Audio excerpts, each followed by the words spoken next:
Son buenos días, Universidad Nacional Autónoma de México, buenos días Facultad de Derecho, buenos días gente de México.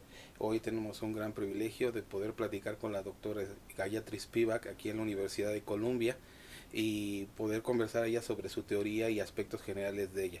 Welcome, Professor Spivak. Okay, one thing I should say, mi llamo Gayatri Chakravorty Spivak, Yes. not just Gayatri Spivak. Yeah. That, professionally, I have to. Okay, thank you. I have to keep the whole name. Yes. Doctor, I told you once I got in here in your office that I was surprised of all the books you have here. You have Sigmund Freud, you have Goethe, you have Fitzgerald, Gramsci's notebooks. Gramsci, Marx, and law books. What are the main sources of your thought? It's hard to say, because I read theory as if it's creative writing, for not instrumentalizing it, thinking, how can I apply this? Because I am a literary person, and I was given a very thorough education at the University of Calcutta in literary reading. I think of it as imaginative activism. So because I read theory in this way, as if I'm writing the book, it gets internalized. So when I begin to read, I don't know who is influencing me. Sources of thought? I think other people can probably say this better than I can. If they pay attention to my thought, they can tell me by whom I'm influenced. I think that I'm reading.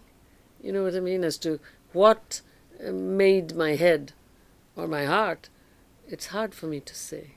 Some people say that you're a Marxist. Do you think yourself as a Marxist? Yes, I think of Marx as my brother.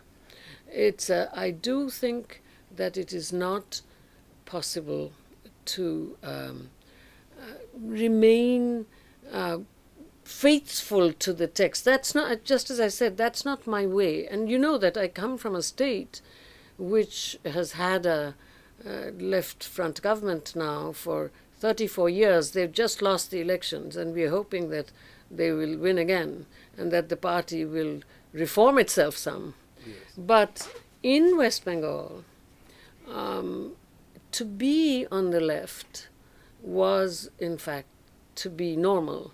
So therefore, that question doesn't come to me in terms of US Marxism, which is a very different kind of thing, and not Western Marxism either. I mean, I have very recently written a review of a book by Vivek Chibber, where I've talked about Little Britain Marxism. Not Great Britain, but Little Britain. And this is something that I've thought for many, many years. And then there's also sort of bourgeois revolution Marxism, where my very dear friend Etienne Balibar, in his recent book on the philosophy of Marxism, says Marxism is an improbable, and I quote, improbable philosophy. And he says that Marx did not have the time to give us doctrine because he was busy rectifying himself. Whereas for me, that's what makes Marx interesting. It's an open text right at when Engels collected his materials, and Capital Volume 3, as you know, is where Marx contradicted himself from Capital 1. It's the thickest volume. And then at the end of his life, because he was persuaded that just Germany and Britain wasn't giving him enough of a critical base, he started learning Russian, because Russia was such a very different social formation. That's the kind of Marx, that's why I said he's my brother. Yeah. That's the kind of Marx that I feel extremely close to. And I'm not a post-Marxist. And also Gramsci's reading, where he says that Marx's work is gnoseological, which is translated as epistemological in English, but that's not quite the word. I'm much invested in that opening up of Marx into a conjuncture which already was different from his, and Gramsci had a tremendous political imagination. And then, of course, moving into our own time. So yes, I remain an active kind of Marxist rather than someone who follows a line. Yes. When you wrote your book of Critical of Postcolonialism, Terry Eagleton criticized you.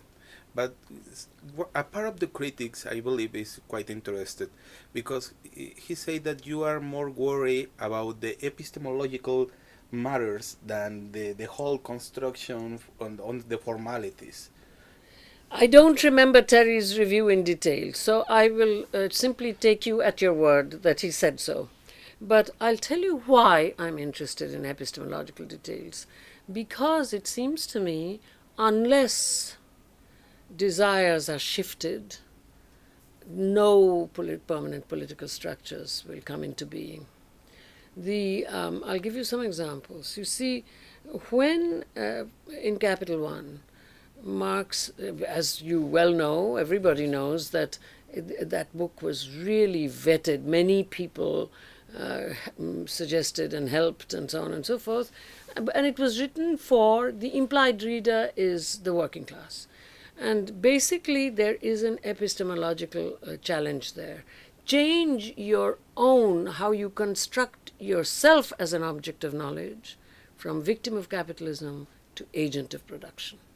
Now, unless there are these, and I've been working with the landless illiterate now, training them, giving time and skill, and also money, but that's a different thing. I don't accept funding because I don't want to be evaluated by people who have no idea as to what it is that one is trying to do. Yes. So, and there, in order to bring in will to law, unless you, I mean, these are people who see nothing but ruling class corruption all around them, and who have been for millennia cognitively damaged by my caste, my class. Unless the mental furniture with which the world is understood is shifted, there is no way that there will be, and this is true also at the top. I mean, I have students here who are ready to help the world. So this undertaking is hard and slow. And Eagleton supposedly is a teacher of literature. Yes. He should know that this is where the kind of vanguardist line, like the vanguard will change class consciousness or bring class consciousness to the masses, etc. People should realize that those kinds of sentences, in fact, also have an epistemological burden. I mean, class consciousness, where does the word consciousness come from? So to an extent, I think Eagleton should do his homework. I like him very much. He's an old friend. But nonetheless, he shoots off too easily. And what other of, I believe, you may say so, of your brothers is Jacques Derrida. You start working with Derrida, you translate the grammatology, and you told me that you are doing the retranslation again. Yes. Of the grammatology. Derrida once said that the construction was a strategy. It shouldn't be like a recipe. Some people think I do A, B, and C, and then I got the answer. It's a strategy. For you, how does this strategy work? Again, I will go back to my first answer. I mean, these are important questions, so yes. I'm trying to answer, in the way in which generations of my students have heard me answer. See, I don't really know how to deconstruct. What I was taken by when I first read the La Grammatologie, and I have said many times that I did not know who Derrida was. I just ordered the book out of a catalogue because this was before email, before faxes, not quite before faxes, but before faxes became so popular, before the internet. And I was in the middle of the country. So I thought he was an unknown author, and I read the book with my limited French, which is why I'm also revising the translation. I knew very little French. So, and even now, I've only had one little course, but nonetheless. But what I liked very much was that on the first page was the word ethnocentrism. Nobody used that word in 67 in books of philosophy. I thought, my God, look at this guy. I was much taken. So I followed him through his book, and I saw the word deconstruction, and I was not really, I didn't know how to do it, okay? I could understand what he was writing. And then I was just, my way of thinking, humble as it was, nurtured by my teachers, was it resonated with his, and when I say resonated, that's a musical metaphor, right?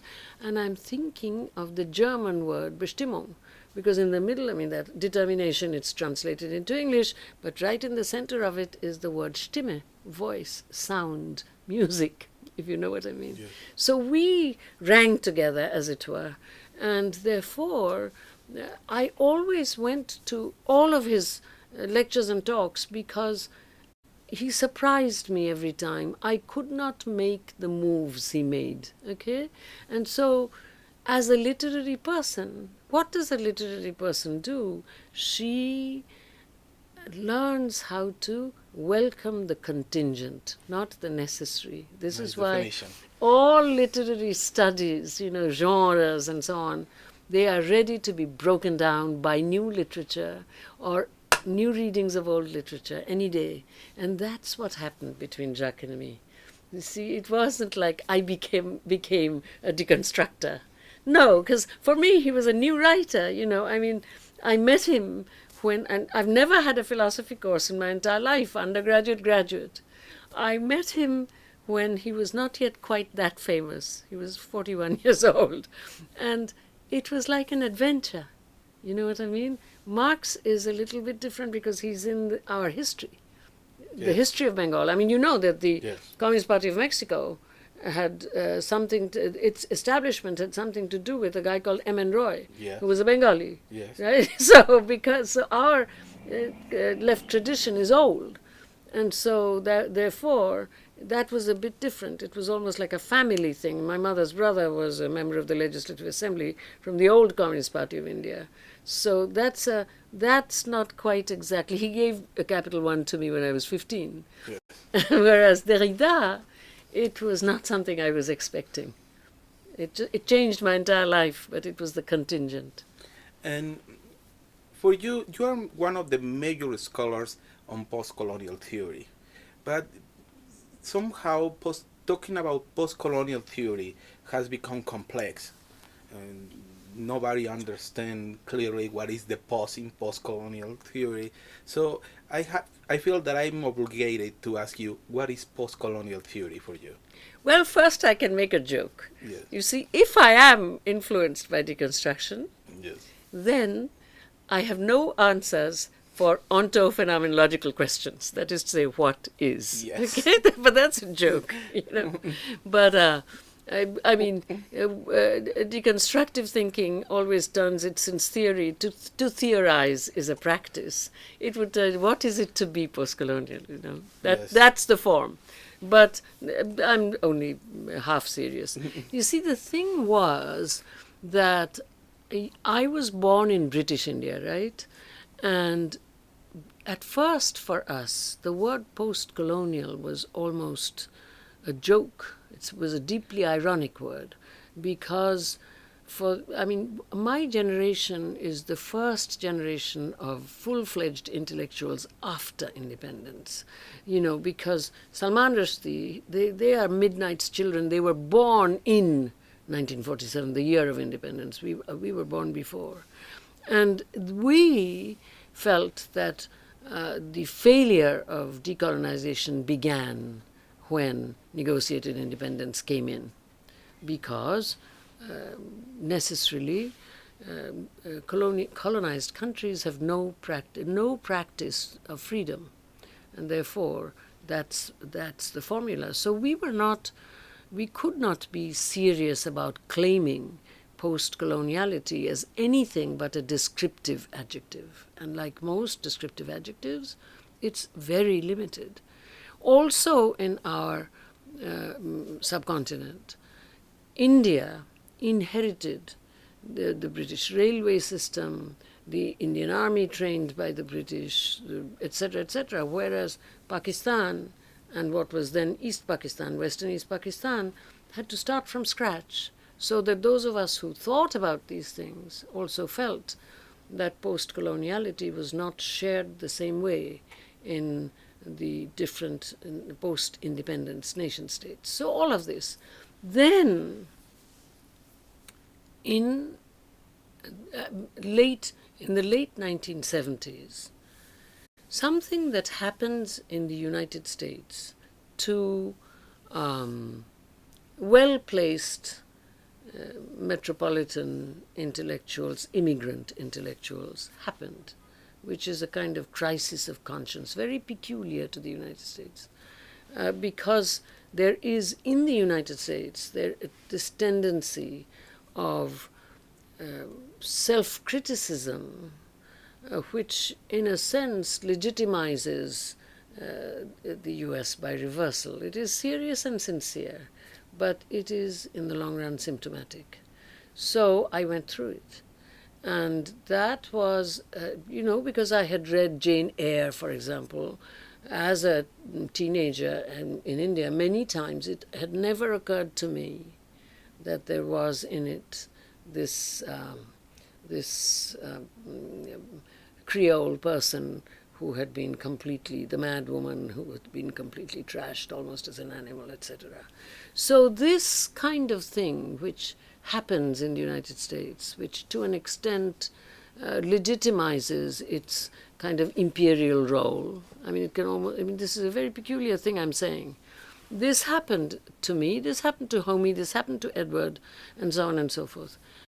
And then I had this thing of how can it be that I have become the specialist of French feminism and of deconstruction. All of this is very US and in a deep way autobiographical. Out of this came writing, which was later called post-colonial. I certainly did not connect that with the experience of post-coloniality as an Indian citizen. I mean, I'm still an Indian citizen. I just voted in Calcutta. My nail has grown that much since May 12th. So that post-colonial is a completely different kind of thing. It's a historical thing. And it's a kind of failure, and it's failing more and more. But the thing is, new nations. But this here thing, the other thing that you're describing, U.S. post-colonialism, when I saw that what I had written under this kind of, by now, I mean, I look back upon it, as I say, symptomatic autobiographical moment, was being welcomed as post-colonial, I immediately became its critic. That's why that book is called Critique of Postcolonial Reason. And Amartya Sen, who was on the syndics of the Harvard University Press, whom I know very well, obviously, he's kind of a homeboy, as they say in US English, he said to me, Gayatri, this is a serious book. Why do you have a frivolous title? Because I had given it the title, Don't Call Me Postcolonial, ! And so I said, well, what should I call it? He said, well, you've got a reading of Kant in the first chapter. You should call it Critique of Postcolonial Reason. I said, well, if you say so. It seems a bit too vain to me. Too Kantian. And too arrogant. Yeah. But if you think so, I'll do it. So therefore, my relationship, I mean, people have not paid any attention to the fact that I have never really been seriously self-declared post-colonial. And in fact, the essay of mine, which is unfortunately best known, is not a post-colonial essay. It's a critique of Hindus. Yes. Can the Subaltern Speak? It's a critique of the Hindu tradition. Yeah. It's not how they read literature. Not only how they read literature, but how they treated women. Yes. It's a. It's interesting when I read yourself and I read Professor Baba. They're both Indians, but they don't they don't go to the same point. You write in different directions. At some point, both theories split and one go other ways. Why do you think it's But that? how do you mean? First of all, explain yourself a little, Yes. then I'll answer. Professor Baba goes more to not to the literature, not to the epistemological questions, but go to the sociological matters, the difference in politics and society. But you rarely talk about politics, rarely talk about how society lives, not how society rates. Why do you think is that? I don't really know. But I think, I mean, there is a difference between Homi and me because, as I say, I am Indian, Yes. right? So, I mean, I'm a critic of the Republic of India. And I can't just, I mean, I'm not a minority in either a little island off the coast of France where Homi was, Britain. He's a British citizen. Now I suppose he's US. I think it does matter to what civil society you're attached. And I'm not a minority here. I have no civil rights. That's fine. I teach. You know, I'm part of a majority, sometimes violent, of a very large country. 86% majority. That's me. Yes. So therefore, I think I can't. You will notice that most of Homi's political material, very beautifully argued, Yes. is for the marginalized. But I'm not marginalized. I'm an upper caste Hindu. I've been an instrument of marginalization now for thousands of years. So it's very hard for me to ask for political redress on my behalf or on behalf of upper class metropolitan migrants. I'm not. I would have run for national office in that case. One of the later books you wrote is about education and teaching, which is very beautiful. And you talk about aesthetic education. When I read the title, I must confess, I went back to Walter Benjamin. And you start by defining what is aesthetic. I don't know if you can talk us about what is aesthetic for you. Well, now, first of all, Benjamin, you know that I don't know if you have read the book to the end. It's a big book. But right at the end, I say that I wanted to call this book an aesthetic education in the era of globalizability. Yes. That's Benjamin, the Yes. Bachite, you know. Yes. And so it has a very deep connection to Benjamin, but not in the aesthetic business, but in the globalizability. Anything can be globalized now, so therefore, what do we do? Aesthetic, I mean, my way is not to offer definitions because theory, I think, is a halfway house and it is always normed by practice, and theorizing is itself a practice.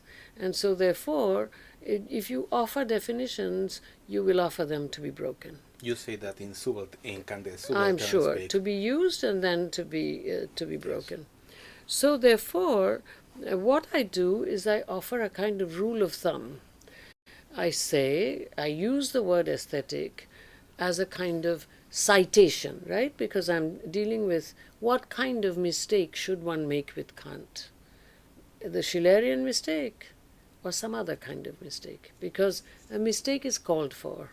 Kant himself made the mistake quite deliberately because philosophizing, which is never defined in Kant except as something impossible, is undertaken. So therefore, that's the critical tradition for me. And so therefore I have to take the word aesthetic because I'm citing, iterating Schiller's book, Aesthetic Education, right? So, but I am talking about aesthetic education in terms of imaginative training for epistemological performance. That is to say, you change the way you know what you are going to know, the object of knowledge. And I've given one example already about the changing from victim of capitalism to agent of production. Another example that I give is, the mother thinks the mother thinks honor and the daughter thinks reproductive rights. It's an epistemological change. So that's what aesthetic education is. It's not everything. There has to be other kinds of education. But for me, without this, it's not going to. So did everything come back? Mm-hmm. Okay, wonderful. And is it out there? No, it's in the room. Ah, beautiful. I'm very sorry. You see, that's life. You did meet, right? Yeah. So life comes into the conversation. Okay, bye-bye. Tomorrow. Yes. And you use a very beautiful term in that book, which is imaginative training. Well, that I just used it. Yes, yes. I believe that in most of your books you do that. Particularly in the book Critical Postcolonial Reason, when you talk about Frankenstein, about how we can understand it in another way, and how we can understand the woman's position about compared to Frankenstein the monster. I see that as the task of the literary teacher. And the literary for me has a very, very big meaning. It's a meaning, again, it's not a definition, but it's something I work by and with.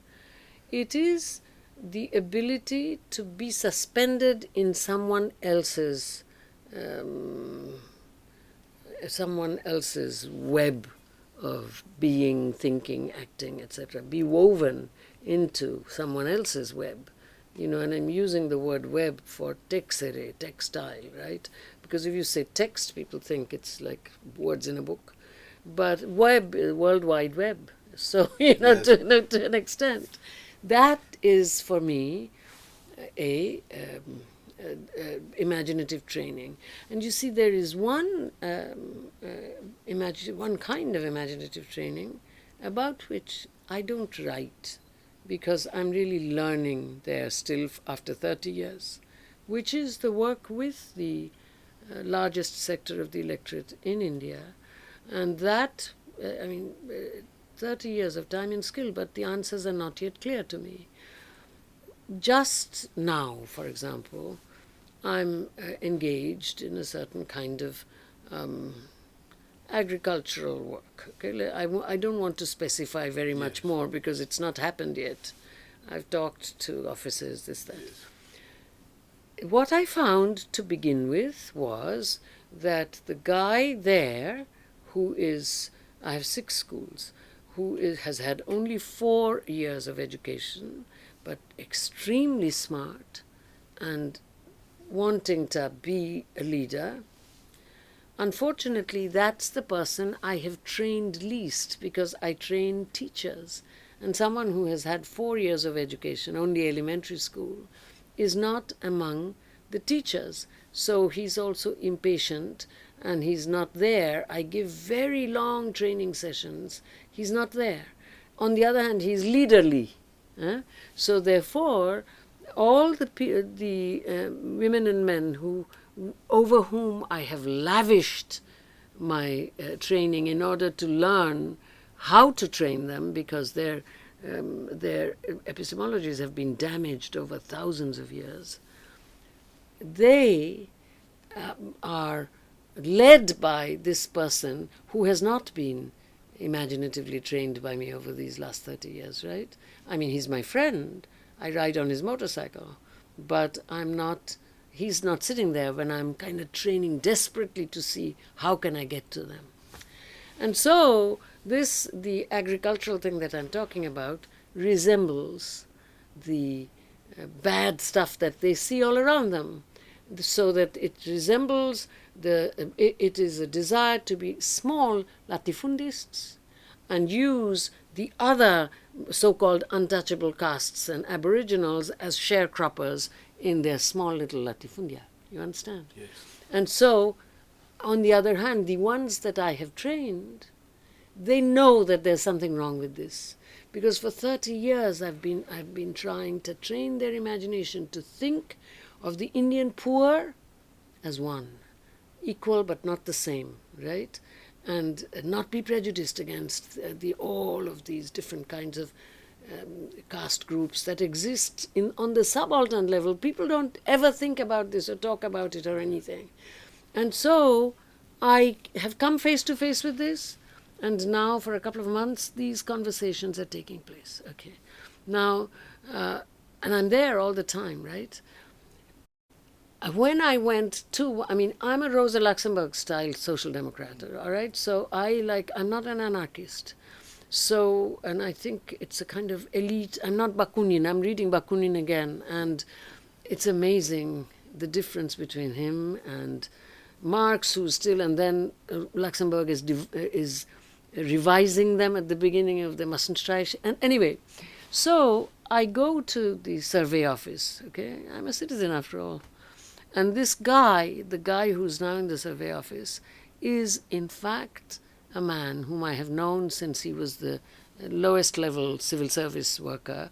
He has an MA in political economy from my university, University of Calcutta.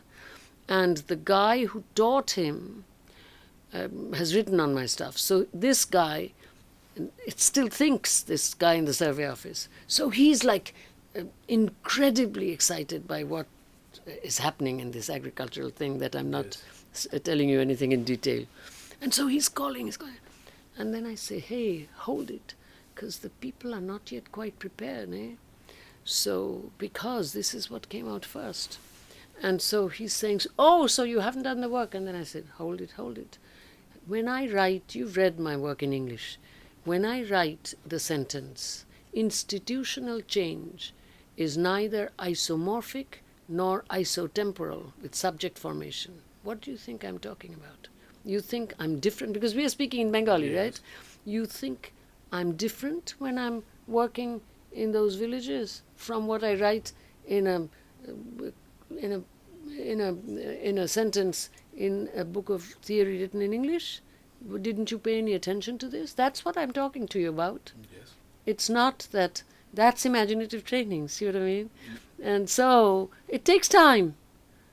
That's all. Yeah. This long example I gave you, because you won't find it in a book, because if I start writing about this for academics, then I will myself not be able to learn anything. I have to remain focused in order to learn how to do this. Actually, you say there is a writing you wrote about who will educate the educators. Yeah, but that's Marx. Yeah, you retake Marx, and you say that it's not, as Marx said, it's not only important reform in teaching, but in learning. That's the important matter. I may have said it. I mean, I don't remember everything I have written, so I'm sure I said it sounds like me. And the other question is, you wrote a very famous book, which is Can the Subaltern Speak? And most people I have talked with them, they don't know if you say they can speak or they can't speak. So I have to make the question, can the subaltern speak? Well, that's why I kept it a question, first of all. And I did say in there, the subaltern cannot speak. Okay? There are many things to be said about this. It was a statement of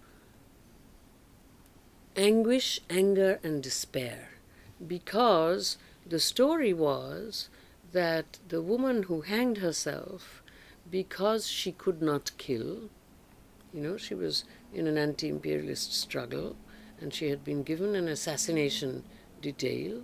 She could not kill, and so she did what the group required. She killed herself. But she waited until she menstruated to show that she was not killing herself because she was illicitly pregnant. In other words, it was a declaration in the body, writing the body to say, I am a feminist. I am not identified with a man as all those women who were burnt with their husbands were. I am against that. She spoke in extremis with her body. And yet, a woman in her own family, just 2 generations later, highly educated, said she had killed herself because of an illicit pregnancy. So therefore, it was a rhetorical and emotional remark. Anybody who reads the text should know it. It was an emotional remark saying, the subaltern may even write with her body and speak in death, but even then we cannot complete their speech act. Therefore, she cannot speak. It's like in the Scarlet Letter. Well, I would not like to compare it to a text because that's a book that's read in American studies and people take exams on this, whereas this is a very obscure 17-year-old woman. I would like to keep her apart. Yeah. But, and people don't understand my text because I tell her story. It's amazing. And I'll also say something. Megan Morris told Dipesh Chakravorty. Now, I don't know that she actually said it because Dipesh told me that those who think that Gayatri is silencing the subaltern think that she wrote an essay called Can the Subaltern Talk? Not Can the Subaltern Speak? Yeah. Because there is a difference between the two damn things. Yes. Of course, they not only can they speak, and this woman spoke in the most extreme way.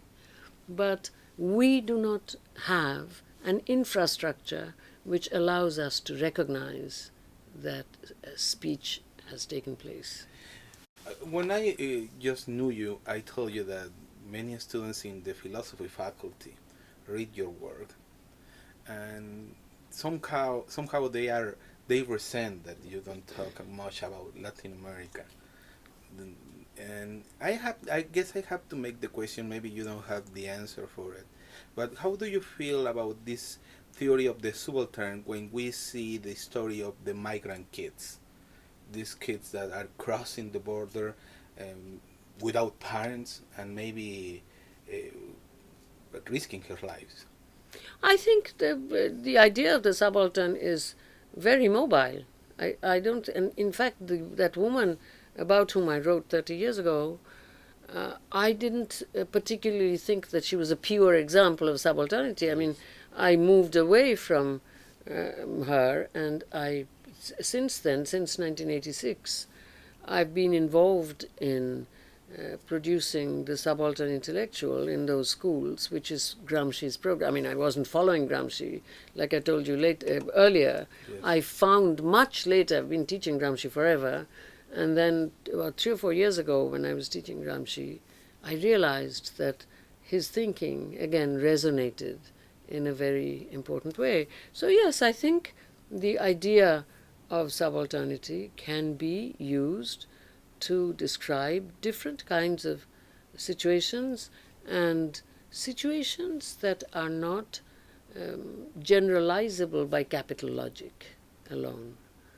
I stick to that because that's where Gramsci had to go there, because he was, after all, the director of the Communist Party. It wasn't like he wasn't a communist, but he realized that in the Italy of his day, if you just defined the work in terms of the proletariat alone, there would be a huge task undone. And that's why it became so interesting for the Indians, because there also colonialism and capitalism are not quite the same thing. There can be capitalist colonialism, but there are very subtle differences, and so the idea of the subaltern came in handy. But the idea of the subaltern is certainly movable. It goes all over the place. I mean, the Occupy Wall Street guys, that's subalternization, right? I mean, removal from the structures of the welfare state. That is also a certain kind of subalternization. So subaltern doesn't describe a poor person, it doesn't describe an oppressed person, it does not describe a marginal person. It's a very specific thing. It's a position without identity, and it is a separation from any of the structures of social redress, and an impossibility for struggle to be recognized as such.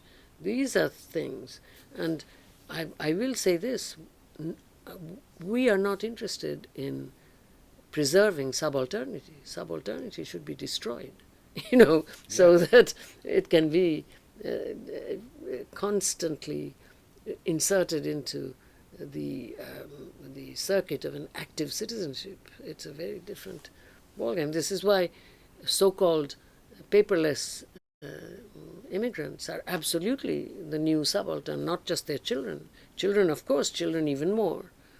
But so, yes, the idea of the subaltern is a useful idea that can travel all over the place. You are a quite prestigious feminist or defender of the feminism, but another time, the word feminism is complex. What is feminism for you? On to phenomenological question. You can answer. Okay, I tell you, we're speaking in English. Yes. So I'm using the word feminism because I think the word womanism that was made up by certain really fairly elite intellectuals combating so-called Eurocentrism, that was about as Eurocentric as you can be. I mean, all these self-declared combating of Eurocentrism, they really legitimize Eurocentrism because, when you work among the subaltern, you find that Eurocentrism is not an issue. There are many other very important issues, but, it makes no sense to speak about Eurocentrism. So, speaking in English here in my nicely appointed office, we are using that English word. We use the word Marxism. It's like that. And I think it would be very difficult to give a definition of feminism because feminism does not have a big book. You know what I mean? Yes. So, and I think it's good that way. And I, in fact, have never been identified with single-issue feminism. Because single-issue feminism, whether it wants to or not, takes the middle-class woman, even if it is working for a very poor woman, it takes the middle-class woman as the example of woman, and I think that's a mistake. Also, in many, many cases, incredible violence against women comes because, and I know what I'm talking about, I've been doing this now for 30 years. I've been teaching at a US university for 49 years, but I've been teaching among the landless illiterate, teaching and training now for 30 years. And quite often, the men and the women who take rape culture and bribe culture as normal do so because of deep class apartheid in education. And so to separate it as kind of a just a gender thing is a luxury. And I will say this also, that working in South Asia, especially because that's a place where I'm a citizen, for women who suffer HIV, AIDS, trafficking, etc., public mock courts of South Asia, juries, it is quite surprising how often the immediate agent of trafficking is a woman. So my idea of something innate in women that somehow keeps them pure, that's ridiculous. I think, in fact, if you work among the subaltern, you cannot keep women and men separate. And at the same time, you must, of course, also criticize very deeply the kind of historical resentment of women that there is in the men. I mean, you would laugh if you heard me talk to these guys with whom I work, with their 7 years of education and high school graduate education, etc. And I say, look, I know what I'm talking about. People resent me because I'm a woman. I'm not so, you folks, I mean, here we are all together, and I'm your teacher and I'm your older sister and this and that. But as men, you have a certain degree of resentment of me because I have some power over you. Think about it, etc. I have these long talks with these uneducated men. So it is quite true that, you have to look at this kind of inbuilt heteronormativity. But on the other hand, if in the field of action you're a single-issue feminist, I think, again, that's very symptomatic of a certain class production. Well, I guess this is the last question. What should we expect? What are you working now to present in the next years? You told me about the grammatology, the new translation you're working, which is going to be interesting. Is this rewriting? But where are you working? Well, I'm working on many fronts. Um, I'll just give you a very short list. Yes. I have a book on W.B. Du Bois. I gave the Du Bois lectures at Harvard in 2009, and I am discovering more and more how much he changed. I think he was really the most important historian sociologist in the United States in the 20th century. He's not considered in that way because he is African American. He was African American. But really, we should not stop with de Tocqueville. He talks about the constitution of democracy in the United States in a way that's absolutely masterful. So I go to Ghana in Africa to read the books that he took with himself when he became a citizen of Ghana right at the end. So I'm looking at his marginalia and so on. So that's like a book.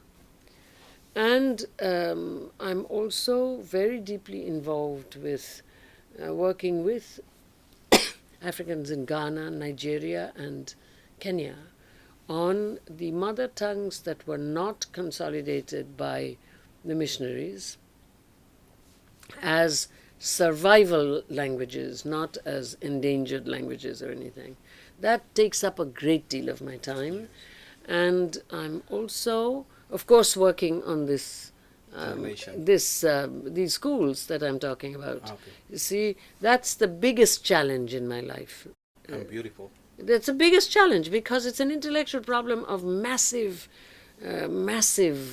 proportions. It's getting the practice. Is it possible to access? Remember what I said, the literary was getting suspended in someone else's web.